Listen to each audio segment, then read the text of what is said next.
बच्चों, आप सभी कैसे हो। क्यूरियोसिटी साइंस क्लब में आपका हार्दिक अभिनंदन है। आज अपन लेक्चर 2 पीरियोडिक टेबल के बारे में पढ़ने जा रहे हैं। लेक्चर 2 हम लेक्चर 1 पहले पढ़ चुके हैं। इस चीज़ के बारे में बताएंगे कि आधुनिक आवर्त सारणी के बारे में हम पढ़ रहे थे। आधुनिक आवर्त सारणी में सबसे पहले जो डिस्क्राइब की थी या खोज की थी वो की थी हेनरी मोजले ने। हेनरी मोजले ने जो अपने पास आवर्त सारणी दी थी वो दी थी परमाणु क्रमांक के आधार पर। जितने भी जहाँ इससे पहले जो भी अपने पास पीरियोडिक टेबल में वर्गीकरण किया गया था वो सब परमाणु भार के आधार पर किया गया था, एटॉमिक वेट के आधार पर किया गया था। लेकिन अब अपन परमाणु क्रमांक के आधार पर पढ़ेंगे। परमाणु क्रमांक के अनुसार तत्वों के आवर्ती फलन होते हैं। परमाणु क्रमांक के आधार पर तत्वों के आवर्ती फलन होते हैं। तो ये अपने पास हेनरी मोजले नामक एक वैज्ञानिक थे। इन्होंने यह समझाया था कि हमारी जो आवर्त सारणी है उसके अंदर 7 आवर्त होते हैं और 18 वर्ग होते हैं। 7 आवर्त को हम हॉरिजॉन्टल लगाते हैं, जबकि अपने पास जो 18 वर्ग होते हैं उन्हें हम अपन ऊर्ध्वाधर क्रम में लगाते हैं, ऊर्ध्वाधर क्रम या वर्टिकल क्रम में लगाते हैं। इस आधार पर अपन देखेंगे कि ग्रुप्स को 18 में कैसे बांटा गया है और आवर्त को कैसे बांटा गया है। तो ये हमारे पास एक स्लाइड दी गई है। इसके अंदर हमारे पास आधुनिक आवर्त सारणी के अनुसार आवर्तों की संख्या 7 होती है और वर्ग की संख्या 18 होती है। तो आवर्त की संख्या 7 होती है। वो आवर्त कौन कौन से होते हैं उन सबको पढ़ेंगे। वर्ग कौन कौन से होते हैं उन सब के बारे में अपन जानकारी लेंगे। तो सबसे पहले हम आवर्त के बारे में पढ़ेंगे। 7 आवर्त को हम किस किस प्रकार से बांट सकते हैं। तो 7 आवर्त में सबसे पहला आवर्त 7 आवर्त की बात कर रहे हैं। तो 7 आवर्त में मैंने अभी बताया था आपको हॉरिजॉन्टल या क्षैतिज क्रम में जो हमारे पास 7 आवर्त हैं, यहाँ से चालू होता है हाइड्रोजन से लेकर के और फ्रेंशियम तक हमारे पास 7 आवर्त होते हैं। इन 7 आवर्त की बात करिए तो 7 आवर्तों को हम इस क्षैतिज क्रम में देख रहे हैं। इसके बाद वर्ग की संख्या बात करिए तो वर्ग 18 मतलब वर्ग 1 से लेकर के और अपने पास यहाँ हीलियम वर्ग होता है, इसको 18वां वर्ग बोलते हैं और ये ऊर्ध्वाधर क्रम में या स्तंभ क्रम में बताया जाता है।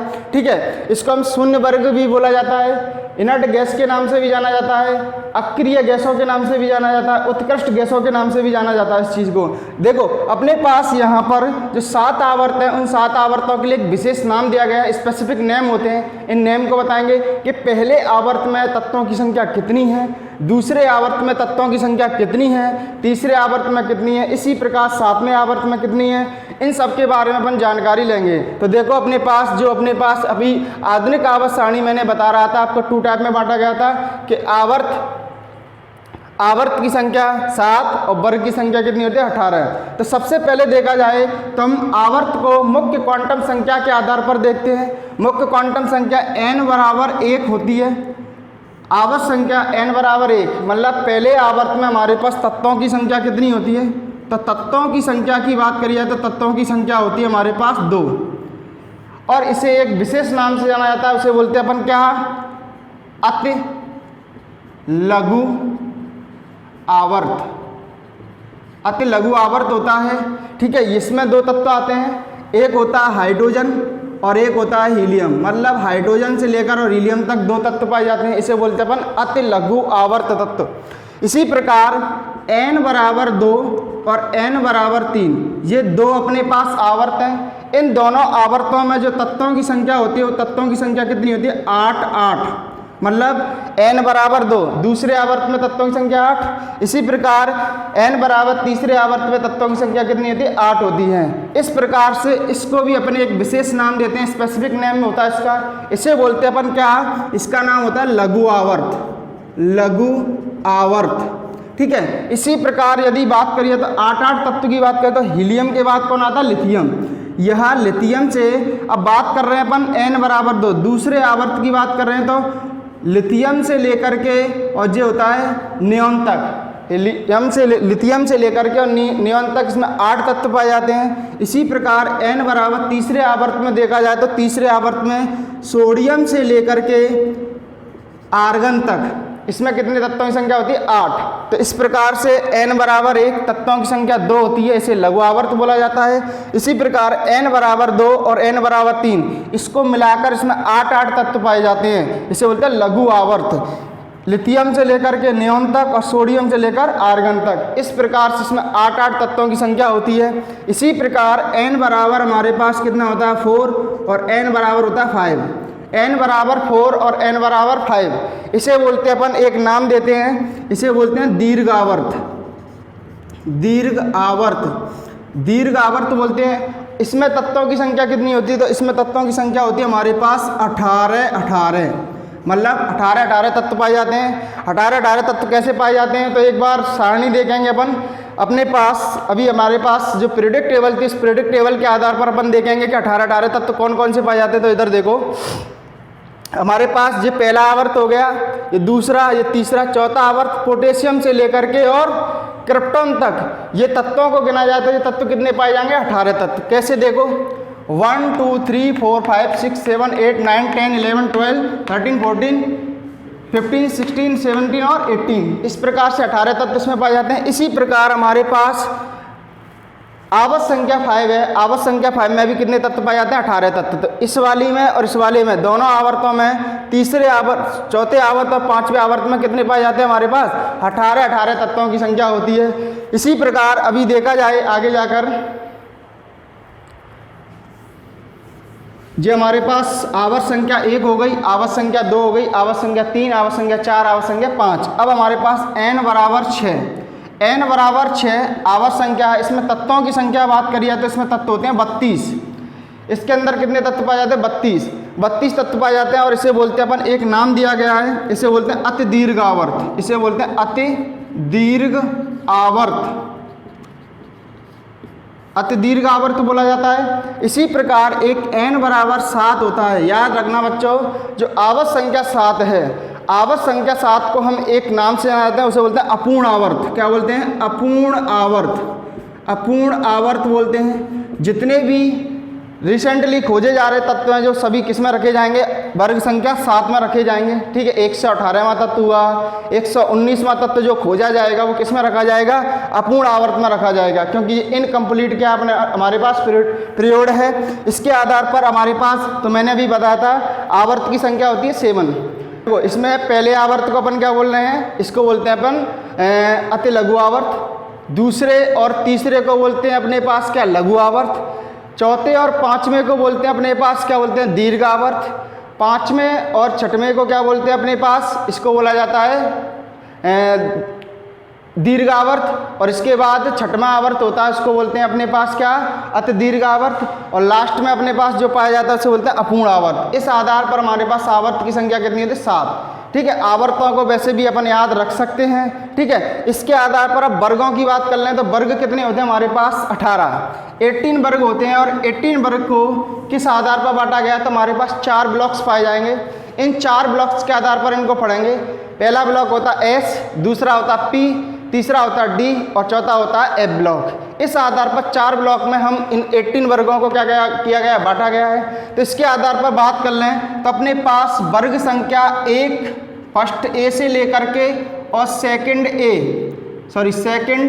B तक या सेकंड A तक अपने पास जो वर्ग संख्या वर्ग A और सेकंड A, इनको बोलते हैं अपन क्या, S ब्लॉक के तत्व। S ब्लॉक के तत्व आते हैं इनमें। इसके बाद हमारा चालू होता है थर्ड B से लेकर के और ये जाता है फर्स्ट B तक। थर्ड B से लेकर के और फर्स्ट B तक, या इसको लिख सकते हैं 3 से लेकर के और 12 तक। ये अपने पास वर्ग की संख्या है। ये अपने पास 1 से लेकर के 2 तक, ये अपने पास क्या होते हैं, S ब्लॉक में। और ये अपने पास वर्ग संख्या 3 से लेकर वर्ग संख्या 12 तक, इन्हें बोलते हैं हम D ब्लॉक के तत्व। इसके बाद अपने पास आता है, इसे बोलते हैं अपन थर्ड A से लेकर के शून्य वर्ग, या इसको बोलते हैं 13 से लेकर के 18वें वर्ग तक जो हमारे पास तत्व पाए जाते हैं, उन तत्वों को बोलते हैं P ब्लॉक के तत्व। कौन से तत्व बोलते हैं, P ब्लॉक के तत्व।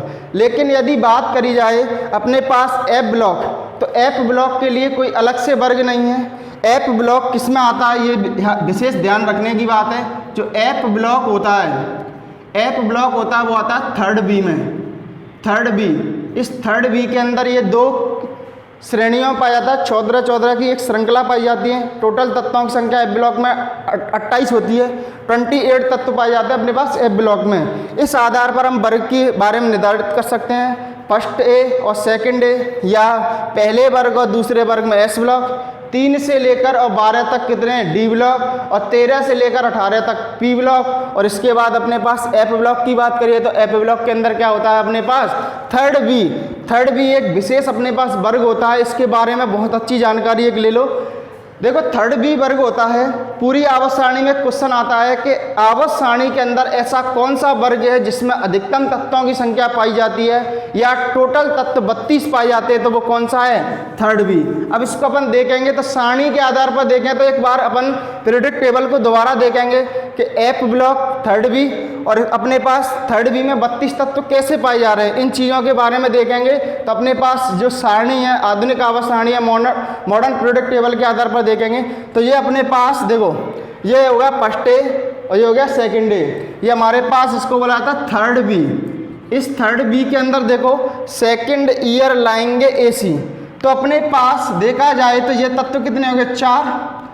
इसके बाद 4 तत्व तो ये हो गए और इसके बाद ये तत्व क्या है अपने पास, देखो ये लेंथेनम और एक्टिनियम के बाद जो सीरियम से लेकर के और लूटेशियम तक एक अपने पास ये आवर्त है, इसे छठवां आवर्त बोलते हैं, और एक अपना थोरियम से लेकर लॉरेंशियम तक एक आवर्त ये है। मतलब छठवां और सातवें आवर्त के जो तत्व हैं ये थर्ड बी वर्ग में ही आते हैं। तो ये 4 तो ये हो गए और 14 और 14 कितने हो गए, 28। तो 4 और 28 टोटल मिलाकर कितने, 32 तत्व। बहुत अच्छा क्वेश्चन बनता है इसके आधार पर कि आवर्त सारणी के अंदर एक ऐसा कौन सा वर्ग है जिसमें सर्वाधिक तत्वों की संख्या पाई जाती है या टोटल 32 तत्वों की संख्या पाई जाती है, तो वो कौन सा, थर्ड बी वर्ग है। ध्यान रखना इस चीज़ के बारे में। 14 के ये 2 28 और 4 ये, तो 32 तत्व किसमें पाए जाते हैं, थर्ड बी में पाए जाते हैं। अब आगे जाके हम इनके बारे में पढ़ेंगे कि ब्लॉक्स क्या होते हैं, इन ब्लॉक्स के बारे में जानकारी लेंगे थोड़ा सा, ठीक है। तो जैसा कि आप देख रहे हो तो हमने थर्ड बी के बारे में कंप्लीटली बता दिया। थर्ड बी के अंदर टोटल तत्वों की संख्या कितनी होती है, 32। अब आगे जाके अपन इन ब्लॉक्स को ऐसे देखें कि तत्व है हमारे पास, कोई तत्व है, उस तत्व के बारे में आप कैसे डिफाइन करोगे कि किस वर्ग में आता है, ठीक है, किस आवर्त का तत्व है और किस ब्लॉक का तत्व है। इस बारे में अपन निर्धारित करेंगे कुछ एग्जाम्पल्स के बारे में, या एग्जाम्पल्स लेकर इन चीज़ों के बारे में आपको बताएंगे, बहुत अच्छी तरह से बताएंगे। बच्चों को यही नहीं पता पड़ता है कि सोडियम किस ब्लॉक का तत्व है, या बीच में से पूछ लिया आपसे प्लेटिनम किस वर्ग का तत्व है, ठीक है, जिंक किस वर्ग का तत्व है, आवर्त संख्या कितनी है, इन सब के बारे में आज डिटेल से पढ़ेंगे बहुत अच्छी तरह से। तो देखते हैं अपन आगे।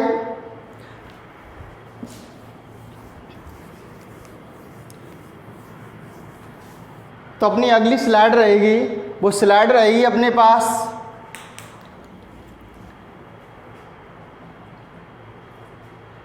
जरा आवर्त, वर्ग, आवर्त तथा ब्लॉक का निर्धारण करना, कि आवर्त को कैसे डिफाइन कर सकते हैं, वर्ग को कैसे डिफाइन कर सकते हैं और ब्लॉक को किस प्रकार से निर्धारित या डिफाइन कर सकते हैं।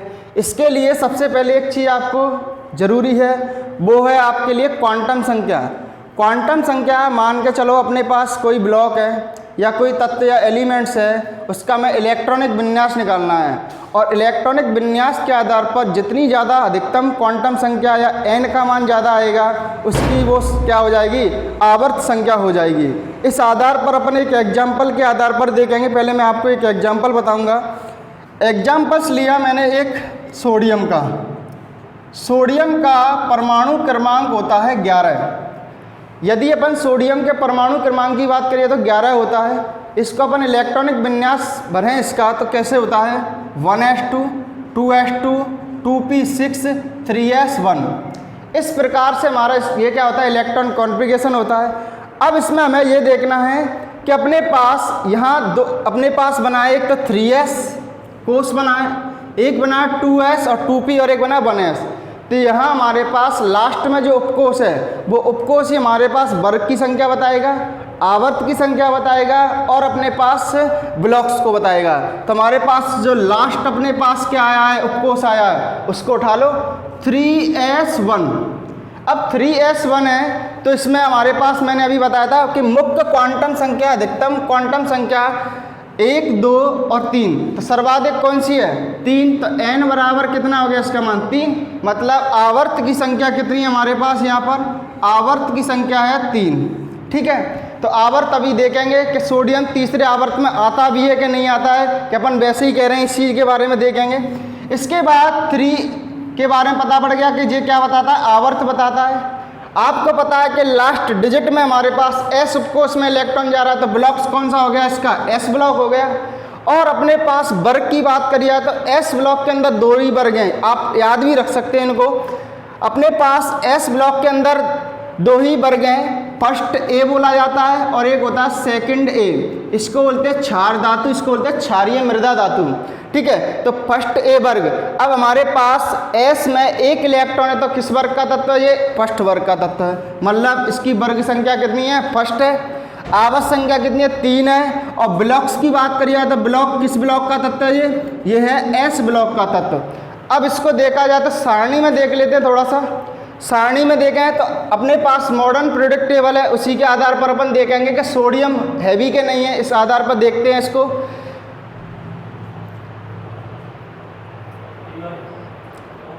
पीरियोडिक टेबल देखो, अपने पास सोडियम ये रहा, सोडियम है कि नहीं है? ये सोडियम की बात कर रहे थे अभी, तो सोडियम अपने पास लिया था, परमाणु क्रमांक 11 होता है। 3s1 इसकी लास्ट क्या आता है? लास्ट इलेक्ट्रॉन किस में भरा जाता है? अपने पास s कोष में भरा जाता है। आवर्त की संख्या मैंने अभी बताई थी, आवर्त कितना निकल के आ रहा है? 3 निकल के आ रहा है। मुख्य क्वांटम संख्या इसकी कितनी है? 3 है। तो अपने पास 1 2 3, तो आवर्त संख्या कितनी होगी इसकी? 3। इसके बाद हमने बोला था इसका जो वर्ग है, वर्ग की बात करी तो ये कौन सा वर्ग है? फर्स्ट वर्ग है, ठीक है। ये कौन सा था? सेकंड। तो अपने पास ये डिफाइन हो चुका है कि हम इसके आधार पर निर्धारित कर सकते हैं कि अपने पास सोडियम में आवर्त संख्या 3 है, वर्ग संख्या 1 है, और इसके बाद ब्लॉक्स की बात करें तो कितना है? एस ब्लॉक का। और एग्जाम्पल लेके देखते हैं, तो और एग्जाम्पल देखें तो देखते हैं एक और एग्जाम्पल। अभी ये हमने एक अपन रैंडमली लेते हैं कोई, अब रैंडमली लेते हैं तो रैंडमली अपन एस ब्लॉक का ही लेते हैं थोड़ा सा, फिर अपन पी के बारे में बताएंगे। तो अपने पास अगला एग्जाम्पल है, मान के चलो मैंने ले लिया कैल्शियम के बारे में। कैल्शियम Ca इसका प्रतीक होता है, परमाणु क्रमांक होता है इसका 20। अब अपने पास परमाणु क्रमांक 20 होता है तो इसमें 20 इसका परमाणु क्रमांक है, तो कैसे लिखेंगे इसको?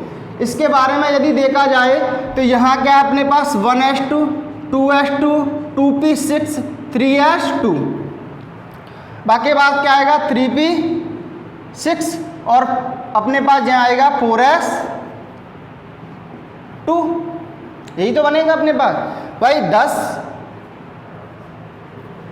यहाँ तक हो गया 10, और ये कितने हो गए? 18, और ये कितने हो गए? 20। मतलब टोटल अपने पास इलेक्ट्रॉन की संख्या कितनी है? 20 है। तो हमने 20 भर ली है इसके आधार पर। अब मैंने अभी बताया था कि मुख्य क्वांटम संख्या n, जो इसका अधिकतम मान होगा इसमें, उसको लेंगे तो ज़्यादातर कौन दिख रहा है? 4। तो लास्ट वाले डिजिट को उठाइए, ये ले लिया हमने। तो इसमें मुख्य क्वांटम संख्या कितनी है? 4। मतलब आवर्त की संख्या कितनी है कैल्शियम के लिए? 4। ब्लॉक्स के बारे में बताइए कि लास्ट डिजिट एस ब्लॉक में जा रही है हमारी, तो अपने पास ब्लॉक कितना हो गया? एस ब्लॉक का तत्व हो गया। वर्ग संख्या की बात करिए तो वर्ग संख्या एस में 2 ही वर्ग होते हैं, 1s और 2s। तो अपने पास क्या हो गया? अपने पास ये वर्ग संख्या कितनी है इसकी? वर्ग या ग्रुप से कितना है? 2 है इसका। तो इस आधार पर हम डिफाइन कर सकते हैं कि इसकी आवर्त संख्या 4 है, इसके अंदर वर्ग संख्या कितनी? 2 है। ये ब्लॉक का है? एस ब्लॉक का तत्व है। इस आधार पर हमने एस के बारे में पढ़ लिया, मतलब एस ब्लॉक के अंदर 2 ही अपने पास वर्ग आते हैं, फर्स्ट और सेकंड। अब अपन पी ब्लॉक के बारे में पढ़ेंगे। तो हमारा जो स्लाइड था, उस स्लाइड के अंदर अपन देखें तो अपना पी ब्लॉक आता है।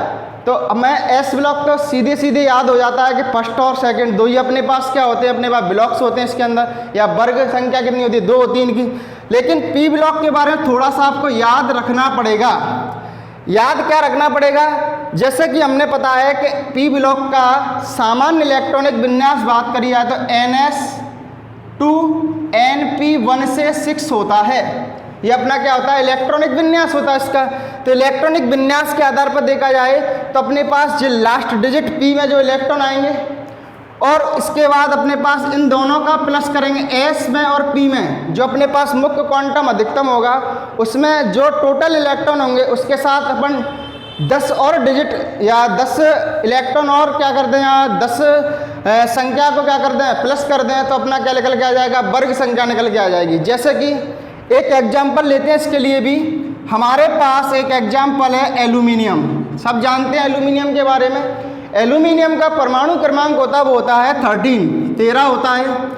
अब इसको अपन भरें तो इसको क्या करेंगे? 1s2 2s2 2p6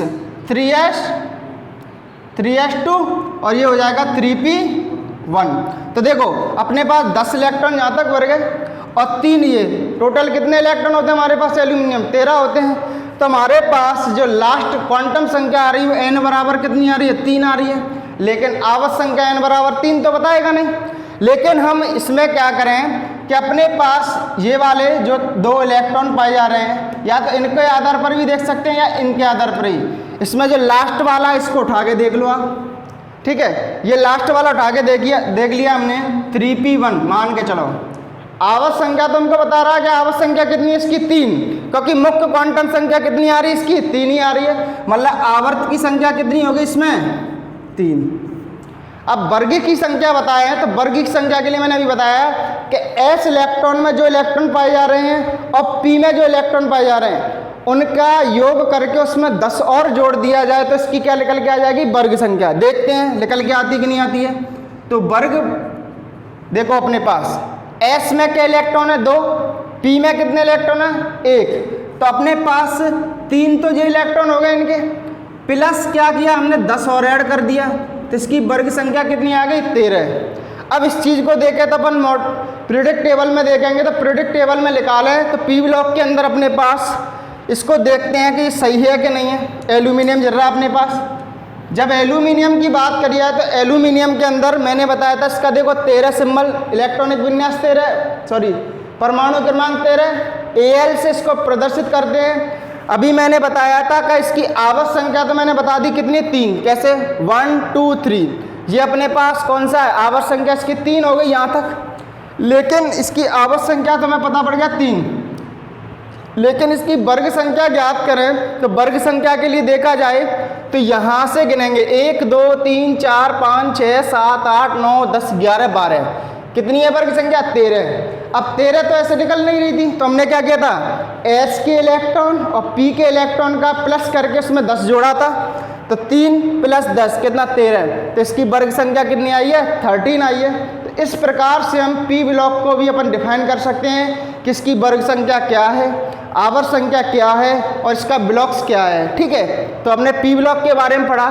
अब इसके बाद अपन d ब्लॉक के बारे में देख लेते हैं। d ब्लॉक क्या होता है? डी ब्लॉक भी सिंपल है अपने पास। डी ब्लॉक के बारे में यदि बात करी जाए तो डी ब्लॉक क्या होता है जरा? डी ब्लॉक का यदि इलेक्ट्रॉनिक विन्यास, सामान्य इलेक्ट्रॉनिक विन्यास होता है NS2 N-1D 1 से 10। ठीक है, ये अपना इलेक्ट्रॉनिक विन्यास होता है इसका। तो इस आधार पर देखा जाए तो S में इलेक्ट्रॉन और N-1D N-1D अपने पास उपकोष होता है, इसका भारी उपकोष होता है। तो इन दोनों का जो अपन प्लस करें, प्लस करने के बाद हमारे पास की क्या निकल के आ जाएगी? वर्ग संख्या निकल के आ जाएगी। सिंपल है, S के इलेक्ट्रॉन जोड़ो, D के इलेक्ट्रॉन जोड़ो और उसकी वर्ग संख्या निकल के आ जाएगी। ठीक है, तो D में और S में कोई दिक्कत नहीं। P में याद रखना पड़ेगा आपको, P में S और P के इलेक्ट्रॉन को जोड़ने के साथ उसमें 10 और क्या कर देंगे? ऐड कर देंगे। तो ये अपने पास वर्ग संख्या निकल के आ जाएगी। अब देखते हैं, इसके लिए एक एग्जाम्पल लेता हूँ बढ़िया सा। तो देखा जाए तो अपने पास एक एग्जाम्पल है Fe सब जानते हैं क्या होता है? ये आयरन होता है। इसका जो अपने पास परमाणु क्रमांक होता है वो कितना होता है? 26 होता है। इस 26 को अपन भरेंगे तो कैसे भरेंगे? 1s2 2s2 2p6 3s2 3p6 4s2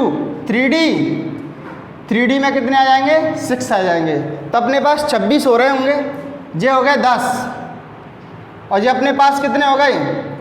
20 और D में कितने हो गए? 6। तो ये अपने पास 26 क्या हो गया? इसके इलेक्ट्रॉनिक विन्यास भर गया।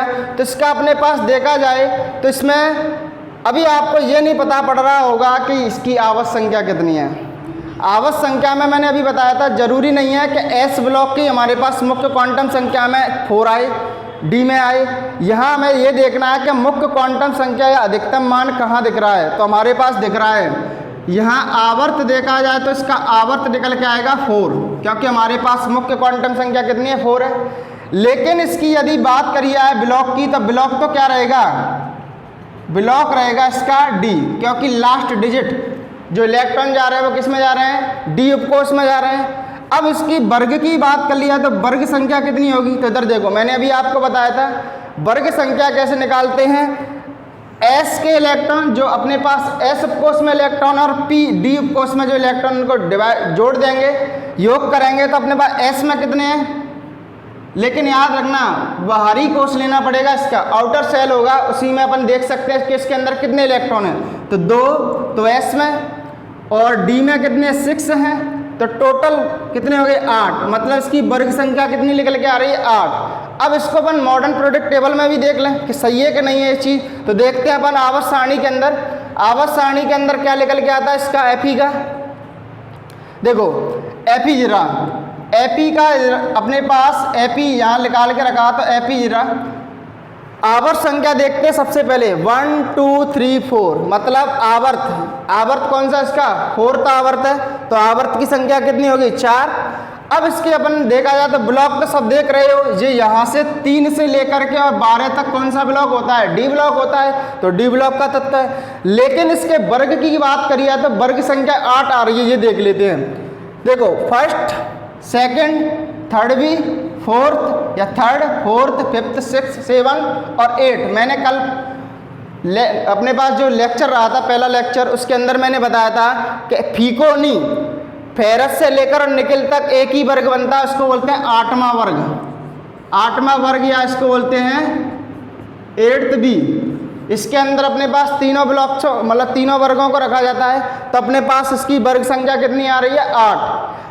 ब्लॉक किसका है, डी ब्लॉक का तत्व है। आवर्त की संख्या कितनी है इसकी 4। इस आधार पर अपन डी ब्लॉक के बारे में भी पढ़ सकते हैं। अगला नेक्स्ट अपने पास डी ब्लॉक है, इस डी ब्लॉक्स के बारे में भी देख ले।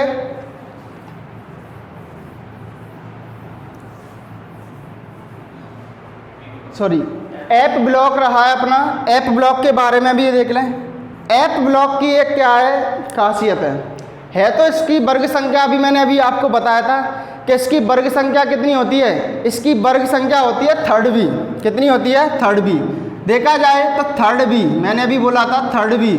3rd बी के अंदर 2 सीरीज पाई जाती हैं, एक तो होती है लेंथेनाइट के बाद सीरियम से लेकर चालू होती है और कहाँ तक जाती है ल्यूटेशियम तक। एक होती है एक्टिनाइट श्रेणी, इसको बोलते हैं यहाँ थोरियम से लेकर कहाँ तक जाती है लॉरेंशियम तक जाती है।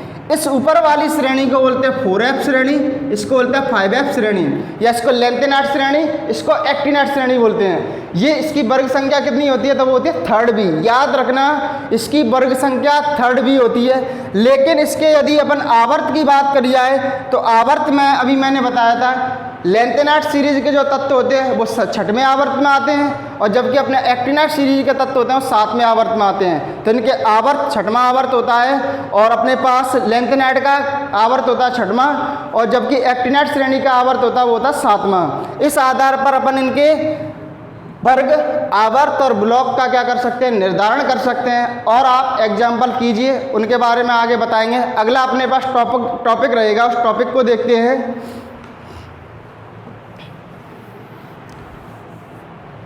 सारणी लगा रहा हूँ, सारणी मैंने अभी सारणी बनाई ना। देखो अब हमें ब्लॉक हैं, 4 ब्लॉक हैं, इन 4 ब्लॉक्स को पढ़ेंगे, यही आगे जाके आपके चलेंगे। इसी का हम परिरक्षण प्रभाव देखेंगे, आयनन ऊर्जा क्या होती है, एटॉमिक रेडियस क्या होती है, विद्युत ऋणता क्या होती है, इन सब के बारे में पढ़ेंगे।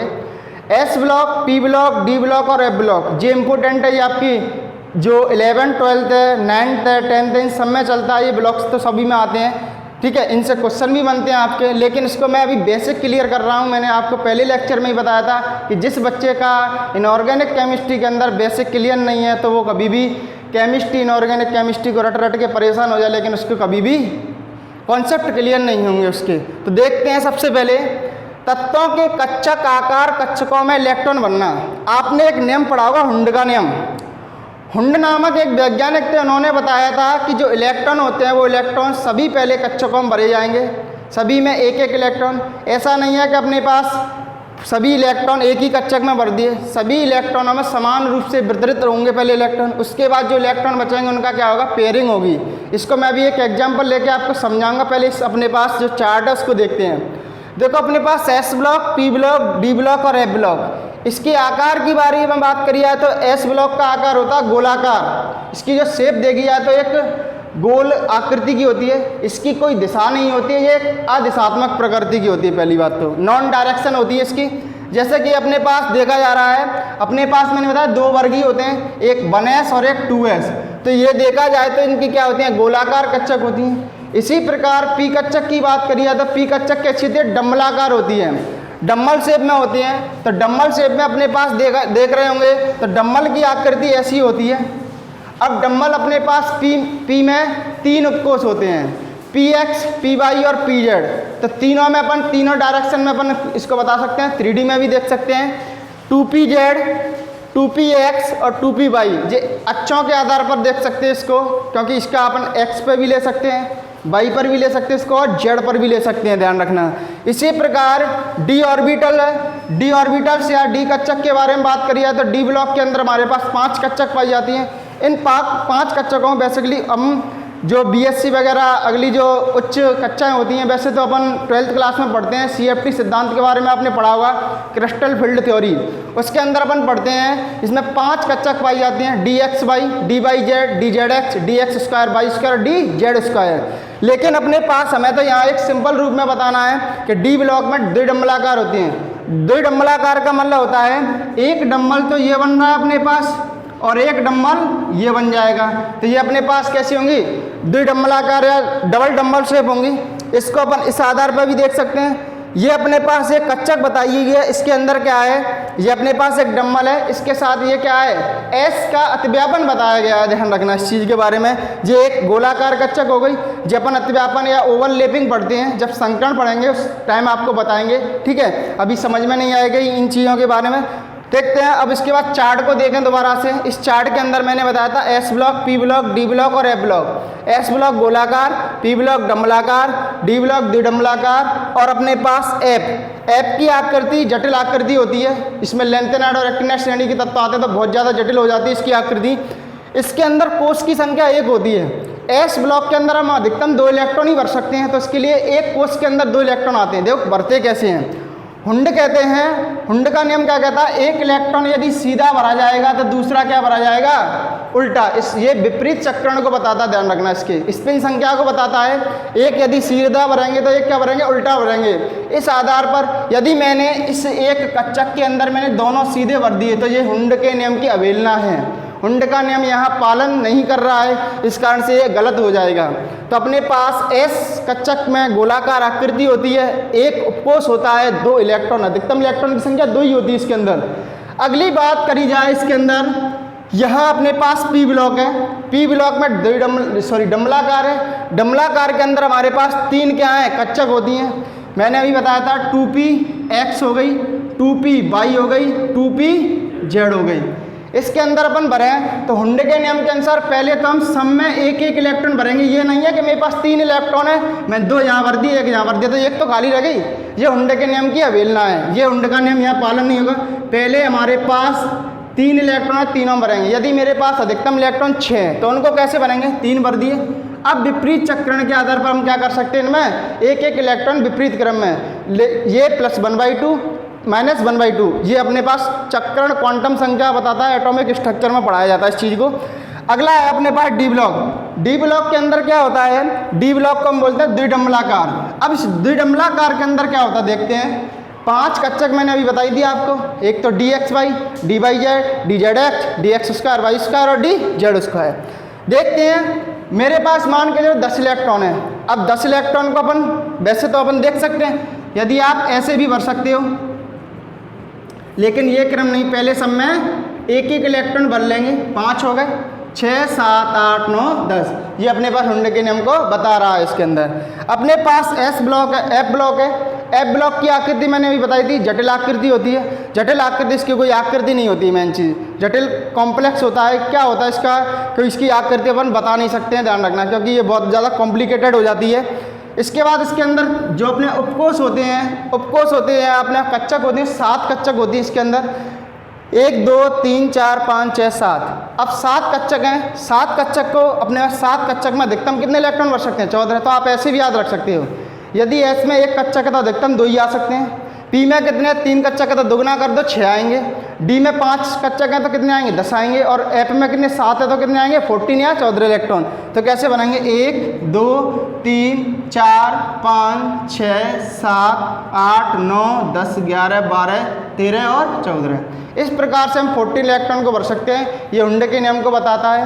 अगली अपने पास जो अपने पास क्लास रहेगी, लेक्चर 3 रहेगा, उसके अंदर अपन इसके इलेक्ट्रॉनिक विन्यास, बहुत ज़्यादा इम्पोर्टेंट आपके पास बनने वाला टॉपिक, ठीक है। जो अपने पास टॉपिक रहेगा उसके अंदर इलेक्ट्रॉनिक विन्यास, इन सभी ब्लॉक्सों के बारे में, इनके सामान्य इलेक्ट्रॉनिक विन्यास कितने होते हैं, तत्व कितने पाए जाते हैं, कौन कौन से रेडियो एक्टिव तत्व होते हैं, इनके सबके मैं इलेक्ट्रॉनिक विन्यास आपको विस्तृत रूप से बताऊंगा कि इसका इलेक्ट्रॉनिक विन्यास, और इनके ट्रिक भी बताऊंगा कि अपने पास हाइड्रोजन है, हाइड्रोजन से लिथियम में आते तो हाइड्रोजन का परमाणु क्रमांक 1 होता है, लिथियम का 3, मतलब 2 ऐड करेंगे, 8 करेंगे, फिर 8 करेंगे, फिर 18 फिर 32। इस प्रकार से हम इलेक्ट्रॉनों को भरना भी बताएंगे।